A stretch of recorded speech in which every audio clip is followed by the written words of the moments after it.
was it like to become Prince Caspian in the second part of Narnia? Well, it was a great thrill, really, because I've read these books since I was 8 years old, and so they were, Narnia was the kind of utopia of my childhood, and so to be able to go and kind of play in it, at 25 years old, was fantastic, and they did everything that they possibly could to help me with that. I got the horse training, the sword fighting training, the dialect coaching, the costumes, all the weapons and everything, and I was just allowed to run riot, so there was really very little left for me to do. Like going from theatre to cinema? Well, obviously, when you're working in the theatre, you have the immediacy of the reactions of the audience. You have the laughter or the silence or the gasping, and you get the entire character arc also over 2 hours.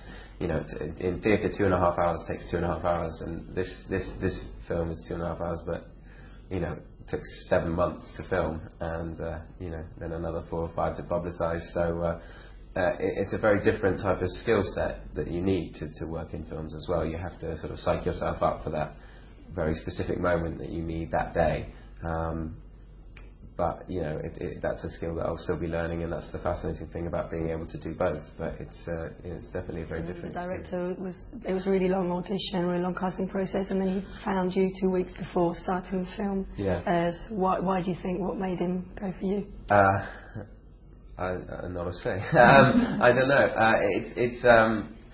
He was looking in lots of different countries, I think, for this kind of Mediterranean prince. All the other Telmarines he cast as sort of genuine foreigners, Italians, Mexicans, Spaniards, and I think they just didn't find the right combination of what they were looking for this part. Obviously, the stories and the vernacular of the stories is very English, and so eventually they started looking in the US and England, and it must have been, I think the only reason you'll ever get any sort of acting part is because you're you.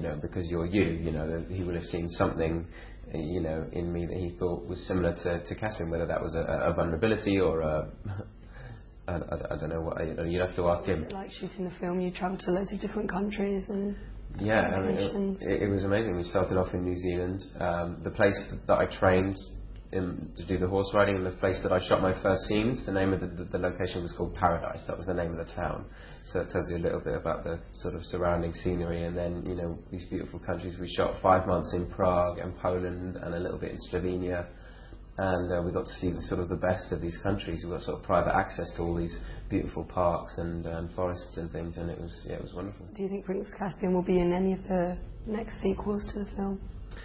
Well, I know that he is because I've read the books, so he definitely is. I can guarantee it.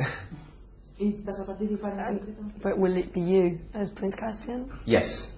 The Voyage of the Dawn Treader, he's only a few years older, and I think that was part of the reason they chose me in the first place, was because I was slightly too old for Caspian in Prince Caspian, but I was about the right age to play King Caspian in the Voyage of the Dawn Treader. About your next film, Dorian Gray, you're going to be working on? Yeah, I mean, I don't know too much about it yet, but we are going to be starting shooting, in about a month or so, I think. Obviously, a very sort of classic British story, but I think one that definitely has themes which are very relevant today. The concepts of celebrity and staying young, so yeah, I think it's going to be interesting. It'd be interesting to make a sort of exciting, sort of gothic horror version of the story. Okay, thank you very much. Thank you, gracias.